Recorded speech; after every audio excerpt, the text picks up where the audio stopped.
Sugar levels ಎಷ್ಟು ಬಂದರೆ ನಾವು ಟ್ರೀಟ್ಮೆಂಟ್ ಸ್ಟಾರ್ಟ್ ಮಾಡಬೇಕು ಸರ್ ಅಂತ ಕೇಳಿದ್ದಾರೆ. ಸೊ ಹೆಚ್ಚಾಗಿರೋ ಗ್ಲೂಕೋಸ್ ನಿಮ್ಮ ರಕ್ತದ ಮೇಲೆ ಕೂತ್ಕೊಂಡಿದ್ದನ್ನು HbA1c ಅಂತಾರೆ. ಸಿರಿಧಾನ್ಯಗಳಲ್ಲಿ ಅದಷ್ಟಕ್ಕದೇ ಚಪಾತಿ ಮಾಡ್ಕೊಳ್ಳೋದಕ್ಕೆ ಆಗೋದಿಲ್ಲ. ಅಂದರೆ ನಾನು ಮಿಲೆಟನ್ನು ಬಳಸ್ತಾ ಇದ್ದೆ ಕೆಲ ದಿನಗಳ ಕಾಲ, ನನಗೆ ಡೈಜೆಷನ್ ಇಶ್ಯೂಸ್ ಆಯಿತು. ವಿನಂತಿ ಎಲ್ಲರೂ ಪ್ರೇಕ್ಷಕರಲ್ಲಿ, ಕುಕ್ಕರ್ ಬಳಸೋದನ್ನು ನಿಮ್ಮ ಅಡುಗೆ ಮನೆಯಿಂದ ದೂರ ಆಗಿರಿ. ಓಟ್ಸ್ ಈಸ್ ನಾಟ್ ಬ್ಯಾಡ್ ಅಂತ ಹೇಳ್ಬೋದು. ಪ್ರತಿಯೊಬ್ಬರು ದಿವಸ ಒಂದು ಹೊತ್ತಾದರೂ ಅಂಬಲಿ ಕುಡಿಯಲೇಬೇಕು. ನೀವು ನೋಡ್ತಾ ಇದ್ದೀರಾ M2 ಹೆಲ್ತ್, ನಾನು ರಕ್ಷಾ. ಇವತ್ತಿನ ನಮ್ಮ ವಿಶೇಷ ಸಂಚಿಕೆಯಲ್ಲಿ ನಿಮ್ಮ ಪ್ರಶ್ನೆಗಳಿಗೆ ಡಾಕ್ಟರ್ ಖಾದರ್ ಅವರು ಉತ್ತರ ಕೊಡ್ತಾರೆ. ಸಾಕಷ್ಟು ಜನ ಸಾಕಷ್ಟು ಪ್ರಶ್ನೆಗಳನ್ನ ಕಳಿಸಿದ್ದೀರಾ. ಇಲ್ಲಿ ಎಲ್ಲರ ಹೆಸರು ಕೂಡ ನಾನು ಹೇಳೋದಕ್ಕೆ ಸಾಧ್ಯ ಆಗಲ್ಲ, ಯಾಕಂದರೆ ಎಷ್ಟೊಂದು ಜನ ಹೆಸರು ಇಲ್ಲದೇ ನಿಮ್ಮ ಪ್ರಶ್ನೆಗಳನ್ನು ನೀವು ಕಳಿಸಿರೋದ್ರಿಂದ ನಿಮ್ಮ ಪ್ರಶ್ನೆಗಳನ್ನ ನಾವು ಡಾಕ್ಟರ್ ಹತ್ರ ತಲುಪಿಸೋ ಪ್ರಯತ್ನವನ್ನು ಮಾಡ್ತಾ ಇದ್ದೀವಿ. ಅದಕ್ಕೆ ಅವರು ಉತ್ತರವನ್ನು ಕೊಡ್ತಾರೆ. ಮುಂದಿನ ಸಂಚಿಕೆಯಲ್ಲಿ ನಿಮಗೆ ಮತ್ತಷ್ಟು ಅನುಮಾನಗಳಿರ್ಬೋದು, ಸಿರಿಧಾನ್ಯಗಳ ಬಗ್ಗೆ ಆಗಿರ್ಬೋದು, ಬೇರೆ ಬೇರೆ ವಿಚಾರಗಳಿಗೆ ಸಂಬಂಧಪಟ್ಟ ಹಾಗೆ ಡಾಕ್ಟರ್ ಖಾದರ್ ಅವ್ರನ್ನ ನೀವು ಕೇಳಬೇಕು ಅಂತಂದರೆ ಪ್ರಶ್ನೆಗಳನ್ನ ನೀವು ಕಮೆಂಟ್ ಬಾಕ್ಸಲ್ಲಿ ನಮಗೆ ಕಾಮೆಂಟ್ ಮಾಡಿ ತಿಳಿಸಬಹುದು. ಆ ಪ್ರಶ್ನೆಗಳನ್ನ ನಾವು ಕೇಳುವಂಥ ಪ್ರಯತ್ನ ಮಾಡ್ತೀವಿ. ಇವತ್ತಿನ ಈ ಒಂದು ಕ್ವೆಶ್ಚನ್ ಆನ್ಸರ್ ಸೆಷನ್ನ ಶುರು ಮಾಡೋದಕ್ಕೆ the millet man of India doctor Khader ನಮ್ಮ ಜೊತೆ ಇದ್ದಾರೆ. ಸರ್ ನಮಸ್ಕಾರ. ನಮಸ್ಕಾರ ಸರ್, ಸಾಕಷ್ಟು ಪ್ರಶ್ನೆಗಳಿದೆ ನಿಮಗೆ ಇವತ್ತು. ಬಹಳಷ್ಟು ಜನ ಅವರ ಸಾಕಷ್ಟು ಡೌಟ್ಸ್ಗಳನ್ನು ಕ್ಲಿಯರ್ ಮಾಡ್ಕೊಳ್ಳೋ ನಿಟ್ಟಿನಲ್ಲಿ ಪ್ರಶ್ನೆಗಳನ್ನು ಕಳಿಸಿದ್ದಾರೆ. ಮೊದಲನೇ ಪ್ರಶ್ನೆ, ಶುಗರ್ ಲೆವೆಲ್ಸ್ ಎಷ್ಟು ಬಂದರೆ ನಾವು ಟ್ರೀಟ್ಮೆಂಟ್ ಸ್ಟಾರ್ಟ್ ಮಾಡಬೇಕು ಸರ್ ಅಂತ ಕೇಳಿದ್ದಾರೆ. ಎರಡು ಥರ ಈಗ ಟ್ರೀಟ್ಮೆಂಟಿಗೆ ಜನ ಶುರು ಮಾಡೋದು. ಒಂದು ಫಾಸ್ಟಿಂಗು, ಪೋಸ್ಟ್ ಪ್ರ್ಯಾಂಡಿಯಲ್ ಅಂತಾರೆ. ಪೋಸ್ಟ್ ಪ್ರ್ಯಾಂಡಿಯಲ್ ಅಂದರೆ ಊಟ ಮಾಡಿದ ಮೇಲೆ 1.5 ಗಂಟೆ 1 ಗಂಟೆ ಬಿಟ್ಟು ಚೆಕ್ ಮಾಡೋದು, ಅಥವಾ ಊಟ ಮಾಡೋ ಮುಂಚೆ, ಅಂದರೆ ರಾತ್ರಿ ಊಟ ಮಾಡಿರ್ತೀರ, ಬೆಳಗ್ಗೆ ತನಕ ಏನೂ ತಿಂದಿರಲ್ಲ, ಅದನ್ನು ಫಾಸ್ಟಿಂಗ್ ಬ್ಲಡ್ ಶುಗರ್ FBBS ಅಂತಾರೆ, PPBS ಅಂತಾರೆ. ಅದನ್ನು ನಾವು ಹತ್ರ 100 ಫಾಸ್ಟಿಂಗು, 140 ಪೋಸ್ಟ್ ಪ್ರ್ಯಾಂಡಿಯಲ್ ಊಟ ಮಾಡಿದ ಮೇಲೆ ಇದ್ದರೆ ಯು ಆರ್ ಓಕೆ ಅಂತ, ಶುಗರು ಇಲ್ಲ ಅಂತ ಹೇಳ್ಕೊತಾರೆ. ಬಟ್ ಅದು ನಿಜವಾಗ್ಲೂ ಸರಿಯಾದ ಟೆಸ್ಟ್ ಅಲ್ಲ. ಯಾಕೆ ಸರ್? ಯಾಕಂದರೆ ಒಂದೊಂದು ಸತಿ ಹೆಚ್ಚು ತಿಂದಿರ್ಬೋದು, ಒಂದೊಂದು ಸತಿ ಕಮ್ಮಿ ತಿಂದಿರ್ಬೋದು. ಸೊ ಕಮ್ಮಿ ತಿಂದಿದ್ದ ದಿವಸ ಕಮ್ಮಿ ತೋರಿಸುತ್ತೆ, ಹೆಚ್ಚು ತಿಂದಿದ್ದ ದಿವಸ ಹೆಚ್ಚು ತೋರಿಸುತ್ತೆ. So it's not a standard complete test. So ಹೆಚ್ಚಾಗಿರೋ ಗ್ಲೂಕೋಸ್ ನಿಮ್ಮ ರಕ್ತದ ಮೇಲೆ ಕೂತ್ಕೊಂಡಿದ್ದನ್ನು HbA1c ಅಂತಾರೆ, ಗ್ಲೈಕೋಸಿಲೇಟೆಡ್ ಹಿಮೋಗ್ಲೋಬಿನ್ ಅಂತ. ಅದನ್ನು ನಾವು ಸರಿಯಾಗಿ ತಿಳ್ಕೊಂಡ್ರೆ ನಿಮಗೆ ನಿಜವಾಗ್ಲೂ ಡಯಾಬಿಟಿಸ್ ಇದೆಯಾ ಇಲ್ವಾ ಅಂತ ಹೇಳ್ಬೋದು. ಸೊ HbA1c ಅಂದರೆ ಗ್ಲೈಕೋಸಿಲೇಟೆಡ್ ಹಿಮೋಗ್ಲೋಬಿನ್, ಗ್ಲೂಕೋಸ್ ಅಂಟುಕೊಂಡಿರುವ ಕೆಂಪು ರಕ್ತ ಕಣಗಳನ್ನು ನಾವು ಪ್ರಾಯೋಗಿಕವಾಗಿ ಟೆಸ್ಟ್ ಮಾಡಿದಾಗ 4.5ರಿಂದ 6 ಇದ್ದರೆ ನಿಮಗೆ ಗ್ಲೂಕೋಸ್ ಪ್ರಾಬ್ಲಮ್, ಶುಗರ್ ಪ್ರಾಬ್ಲಮ್ ಇಲ್ಲ ಅಂತ. 6.5 ಆದರೂ ತೊಂದರೆ ಇಲ್ಲ, 7 ಆಗಿದ್ದರೆ ನೀವು ಬಾರ್ಡ್ರಲ್ಲಿದ್ದೀರಾ ಅಂತ, you are knocking at the door ಅಂತ. 7 ದಾಟಿದೆ ಅಂದರೆ ನಿಮಗೆ ಗ್ಯಾರಂಟಿ ಶುಗರ್ ಕಾಯಿಲೆ ಇದೆ, ಅಂದರೆ 3 ತಿಂಗಳ ಆ್ಯಾವ್ರೇಜ್ ಅಂತಾರೆ ಅದನ್ನು. So HbA1c is the right parameter, ಅಂದರೆ ಟೆಸ್ಟ್ ಮಾಡೋದು. ಸೊ FBBS PPS ಅಲ್ಲಿ ನಿಮಗೆ ಅಂದಾಜು ಗೊತ್ತಾಗತ್ತೆ, but it's not perfect parameter. Okay. So ಪರ್ಫೆಕ್ಟಾಗಿ ನಿಮಗೆ ಶುಗರ್ ಬಂದಿದೆ ಅಂತ ಹೇಳಬೇಕು ಅಂದರೆ HbA1c 7 ದಾಟಿದೆ ಅಂದರೆ ಬಂದಿದೆ ಅಂತ, 6ರಿಂದ 7 ಮಧ್ಯದಲ್ಲಿದ್ದರೆ ಬರ್ತಾ ಇದೆ ಅಂತ. ಓಕೆ ಸರ್, ಮತ್ತೊಬ್ಬರ ಪ್ರಶ್ನೆ, ಚಪಾತಿ ಮಾಡೋಕ್ಕೆ ಯಾವ ಮಿಲೆಟ್ ಸೂಟ್ ಆಗುತ್ತೆ ಸರ್, ತಿಳಿಸ್ಕೊಡಿ ಅಂತ ಕೇಳಿದ್ದಾರೆ. ಆ್ಯಕ್ಚುಲಿ ಸಿರಿಧಾನ್ಯಗಳಲ್ಲಿ ಅದಷ್ಟಕ್ಕದೇ ಚಪಾತಿ ಮಾಡ್ಕೊಳ್ಳೋದಕ್ಕೆ ಆಗೋದಿಲ್ಲ, ಯಾಕಂದರೆ ನಾರು ಅಂಶ ಹೆಚ್ಚಿರೋದ್ರಿಂದ. ಸೊ ಅಂಟು ಸಿಗೋದಿಲ್ಲ ನಿಮಗೆ. ಸೊ ಅಂಟು ಬೇಕು ಅಂದರೆ ಉದ್ದಿನ ಬೇಳೆ ಆಗಲಿ, ಯಾವುದೋ ಒಂದು ಬೇಳೆ, ಕಡಲೆಬೇಳೆ. ಇನ್ಫ್ಯಾಕ್ಟ್ ಹಿಂದಿನ ದಿವಸಗಳಲ್ಲಿ ಉತ್ತರ ಭಾರತ ದೇಶದಲ್ಲಿ ಎಲ್ಲದಕ್ಕೂ ನಮ್ಮ ಕಡಲೆಕಾಳು, ನಾವು ಬೋಂಡ ಬಜ್ಜಿ ಮಾಡ್ತೀವಲ್ಲ, ಅದು ಕಡಲೆ ಹಿಟ್ಟು ಒಂದು 5ರಿಂದ 10-15% ಹಾಕಿ ಮೆಕ್ಕೆಜೋಳದ ರೊಟ್ಟಿ, ಜೋಳದ ರೊಟ್ಟಿ, ಸಜ್ಜದ ರೊಟ್ಟಿ ಎಲ್ಲ ಮಾಡ್ತಾಯಿದ್ರು. ಆದರೆ ಜೋಳದಲ್ಲಿ ಒಂದು ಥರ ಪ್ರೋಟೀನ್ ಇದೆ, ಅಂಟು ಬರುತ್ತೆ. ಸ್ವಲ್ಪ ಬಿಸಿ ನೀರಲ್ಲಿ ಹಾಕಿದ್ರೆ ಅದು ನಾವು ತಟ್ಕೋಬೋದು. ಅದು ಚಪಾತಿ ಅನ್ನೋದಿಲ್ಲ, ರೊಟ್ಟಿ ಅಂತೀವಿ. ಚಪಾತಿ ಅಂದರೆ ತುಂಬ ಜನಕ್ಕೆ ಆ ಲೇಯರ್ ಆಫ್ಟರ್ ಲೇಯರ್, ಗೋಧಿ ಹಿಟ್ಟಲ್ಲಿ ಗ್ಲೂಟೆನ್ ಅನ್ನೋ ಒಂದು ಪ್ರೋಟೀನ್ ಇರೋದರಿಂದ ಆ ಅಂಟು ಬರುತ್ತೆ. ಆ ಅಂಟು ನಮ್ಮ ಸಿರಿಧಾನ್ಯಗಳಲ್ಲಿ ಇರೋದಿಲ್ಲ. ಸೊ ನಿಮಗೆ ಅಂಟು ಬೇಕು ಅಂದರೆ ಉದ್ದಿನ ಬೇಳೆಯಲ್ಲಿ ಅಥವಾ ಅದೇ ಕಡಲೆಬೇಳೆ ಇದರಲ್ಲಿ ಅಂಟು ಇರೋದರಿಂದ ಕೆಲವು ಪ್ರೋಟೀನ್ಗಳು ಆ ಅಂಟನ್ನು ಕೊಡ್ತವೆ. ಆ ಥರ ನೀವು ಸ್ವಲ್ಪ ಒಂದು 5-10% ಉದ್ದಿನ ಬೇಳೆ ಹಾಕಿ ಆರಾಮಾಗಿ ಚಪಾತಿ ಮಾಡ್ಕೋಬೋದು. ಎಲ್ಲ ಮಿಲೆಟು ಬಳಸ್ಬೋದು. ಎಲ್ಲ ಮಿಲೆಟು ಬಳಸ್ಬೋದು. ಇಲ್ಲ ನನಗೆ ಬೇಳೆಕಾಳು ಬಳಸೋದ್ರಿಂದ ಕಿಡ್ನಿ ತೊಂದರೆ ಆಗತ್ತೆ ಅಂತ ಈಗ ತುಂಬ ಜನಕ್ಕೆ ತೊಂದರೆ ಆಗ್ತಾಯಿದೆ. ಅದನ್ನು ನಾನು ಬಳಸಬೇಡ ಅಂದರೆ ನೀವು ಇನ್ನೂ ಒಂದು ಅದ್ಭುತವಾದ ಟ್ರಿಕ್ ಇದೆ. ನಮ್ಮ ಹಿಂದೆ ನಾವು ಸಾಮೆಗಡ್ಡೆ, ಸುವರ್ಣಗಡ್ಡೆ, ಸಿಹಿಗೆಣಸು, ಈ ಗೆಣಸುಗಡ್ಡೆಗಳಲ್ಲೂ ಅಂಟಿರುತ್ತೆ. ಅದನ್ನು ನಾವು ಒಂದು 20 ಗ್ರಾಮು ಗಡ್ಡೆಯನ್ನು ಬೇಯಿಸಿ ಪಾಯಸ ಬರುತ್ತಲ್ಲ, ಅದಕ್ಕೆ ನಮ್ಮ ಕೊರಲೆ ಹಿಟ್ಟಾಗಲಿ ಆರ್ಕ ಹಿಟ್ಟಾಗಲಿ ಮಿಕ್ಸ್ ಮಾಡಿ ಯಾವುದು ಮಾಡಿದ್ರೂ ಒಂದು 2-3 ಗಂಟೆ ಇಡಬೇಕು.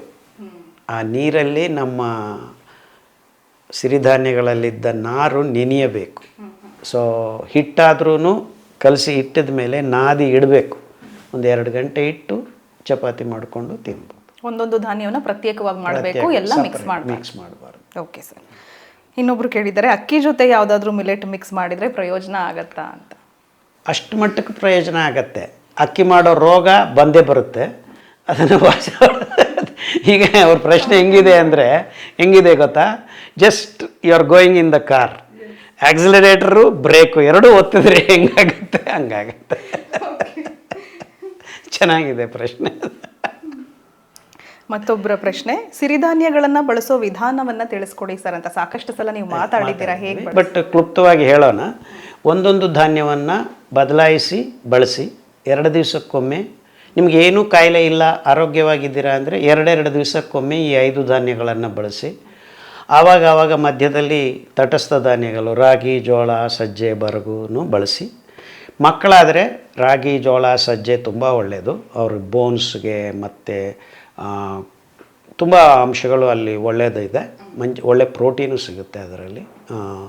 ಸೊ ರೋಗ ಇದೆ ಅಂದರೆ ಈ 5 ಧಾನ್ಯಗಳಲ್ಲೇ ನೀವು ಊಟ ಮಾಡೋದನ್ನು ನಿಯಂತ್ರಣ ಮಾಡ್ಕೊಳ್ಳಿ. ಒಂದೊಂದು ಧಾನ್ಯವನ್ನು ಬಳಸೋ ಮುಂಚೆ ನೆನೆಸಿ ಅಡುಗೆ ಮಾಡೋದು ಕಲ್ತ್ಕೊಳ್ಳಿ. ತುಂಬ ಜನ ಈಗ ಮಿಲೆಟಲ್ಲಿ ಇದಿದೆ ಅದಿದೆ ಅಂತ, ಈ ಎಲ್ಲ ಅಪಭ್ರಂಶಗಳನ್ನು ನಾವು ನೆನೆಸೋದ್ರಿಂದ ಮೀರ್ಬೋದು.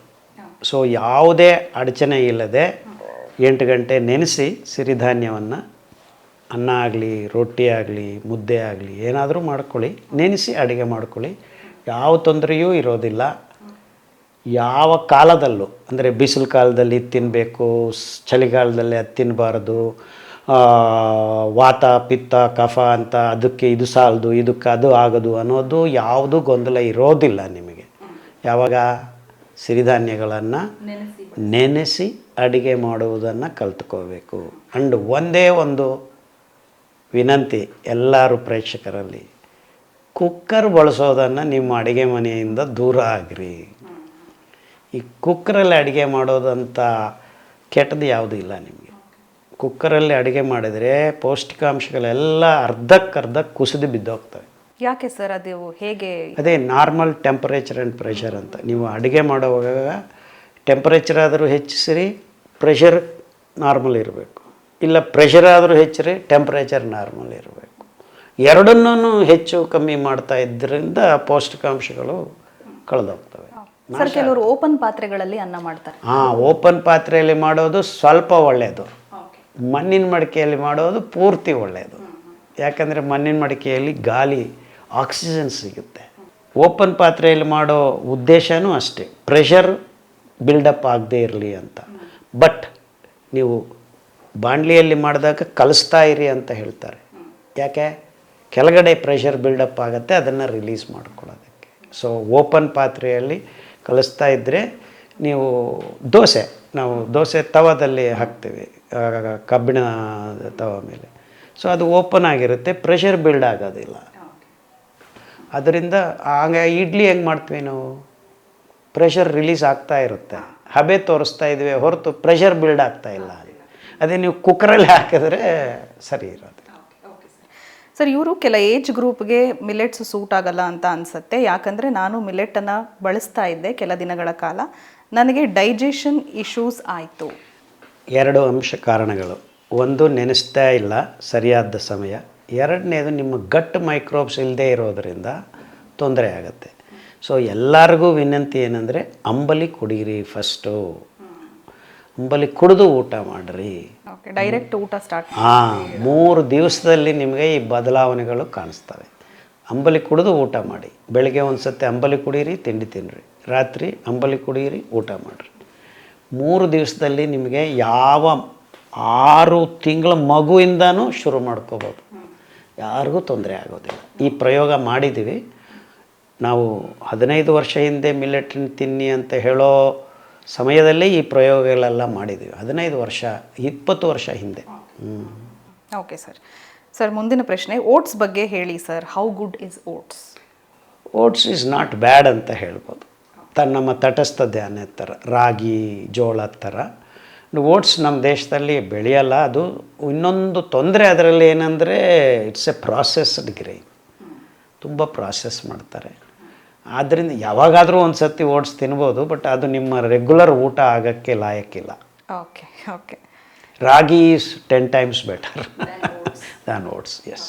ಆ್ಯಂಡ್ ಇನ್ನೊಂದು, ನಮ್ಮ ಭಾರತ ದೇಶದಲ್ಲಿ ಅದು ಬೆಳೆಯಲ್ಲ ಸರಿಯಾಗಿ. ಸೊ ನಮ್ಮದೇ ಭೂಮಿಯಲ್ಲಿ, ಮಣ್ಣಿನಲ್ಲಿ ಬೆಳೆದೇ ಇರೋವಂಥ ಬೆಳೆಗಳ ಬಗ್ಗೆ ನಾವು ಅಷ್ಟು ಗಮನ ಕೊಡಬಾರ್ದು. ದ ಸೇಮ್ ಥಿಂಗ್, ಈಗ ಡ್ರೈ ಫ್ರೂಟ್ಸ್ ಒಳ್ಳೆಯದು ಅಂತ, ಅದು ಕ್ಯಾಲಿಫೋರ್ನಿಯಾದಲ್ಲಿ ಲಕ್ಷಾಂತರ ಎಕರೆಯಲ್ಲಿ ಬೆಳೆಸಿ ಪ್ರಾಸೆಸ್ ಮಾಡಿ ಕಳಿಸಿ, ಆ ವೆಸ್ಟರ್ನರ್ಸು ಯಾವುದೋ ಒಂದು ಯೂನಿವರ್ಸಿಟಿಯಲ್ಲಿ ಇದು ಒಳ್ಳೆಯದು, ವಾಲ್ನಟ್ ಇದಕ್ಕೆ ಒಳ್ಳೆಯದು, ಅದಕ್ಕೆ ಒಳ್ಳೆಯದು, ಎಲ್ಲರೂ ಪ್ರಪಂಚದಲ್ಲಿ ಬಿಸ್ನೆಸ್ ಎಲ್ಲ ಅದು ಅವ್ರ ಬಿಸ್ನೆಸ್ಗೋಸ್ಕರ ಈ ಥರ ಮಾಡ್ತಾರೆ. So dry fruits are not at all good for any one. Okay. In fact ಆ ವಾಲ್ನಟ್ಸ್ ಅಂದಾಗ ನಂಗೆ ನೆನಪಾಯಿತು, ಅದು ಆಲ್ಝೈಮರ್ಸ್ ಮೆಮೊರಿ ಇಂಪ್ರೂವ್ ಆಗುತ್ತೆ, ಅದೆಲ್ಲ ಏನೇನೋ ಹೇಳ್ತಾರೆ. ಬಟ್ ಆಲ್ಝೈಮರು, ಪಾರ್ಕಿನ್ಸ್ ಇರೋದೇ ಅವ್ರ ದೇಶದಲ್ಲಿ 90%.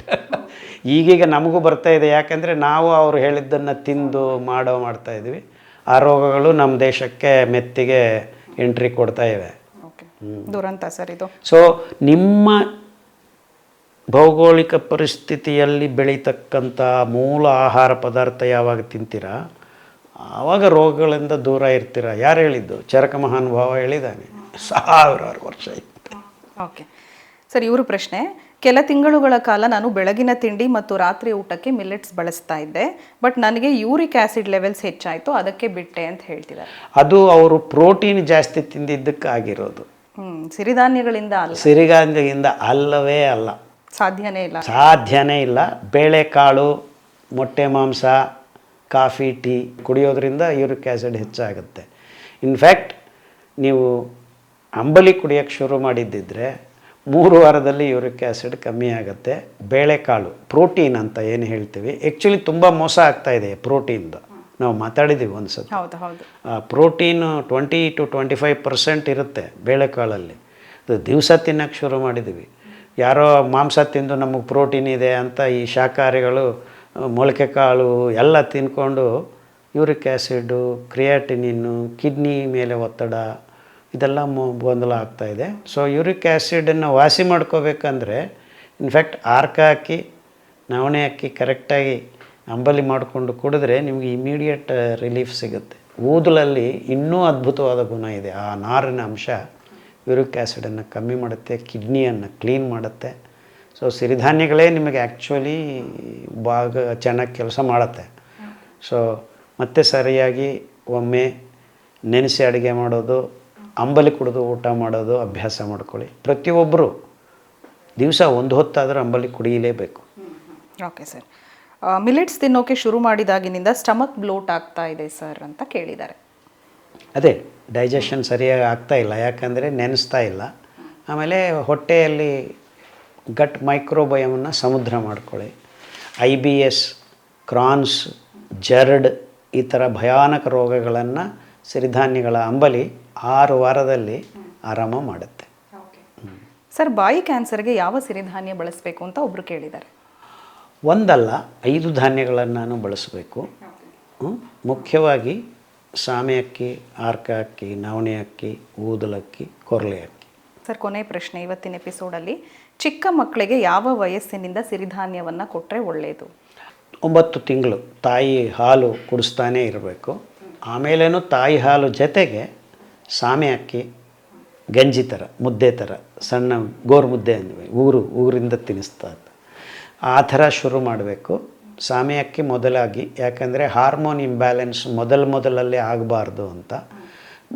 ಮೋಸ ಆಗೋದೇನೆಂದರೆ ನಾವೆಲ್ಲರೂ ತಾಯಿ ಹಾಲು ನಿಲ್ಲಿಸ್ತಾ ಇದ್ದಂಗೆ ಹಸು ಹಾಲು ಕೊಡೋಕ್ಕೆ ಶುರು ಮಾಡ್ತೀವಿ. ಅದು ಅತಿ ದೊಡ್ಡ ತಪ್ಪು. ಮಗುಗೆ ಹಾಲು ತಾಯಿ ಹಾಲು ಬಿಟ್ಟರೆ ಇನ್ನು ಯಾವ ಹಾಲು, ಜಾನುವಾರು ಹಾಲುಗಳು ಕೊಡಬಾರ್ದು. ಸೊ ತಾಯಿ ಹಾಲು ನಿಲ್ತಾ ಇದೆ ಅಂದಾಗ ನೀವು ರಾಗಿ ಹಾಲು, ಸಾಮೆ ಅಕ್ಕಿ ಹಾಲು, ನವಣೆ ಹಾಲು, ಇನ್ಫ್ಯಾಕ್ಟ್ ಹಾಲು ನವಣೆ ಅಂತ ಒಂದು ತಲೆ ಇದೆ, ಅದನ್ನು ಹಿಂಗೆ ಹೀರಿದ್ರೆ ಹಾಲು ಬರುತ್ತೆ. ಅದು ಅತಿ ಅದ್ಭುತವಾದ ಹಾಲು ಮಕ್ಕಳಿಗೆ.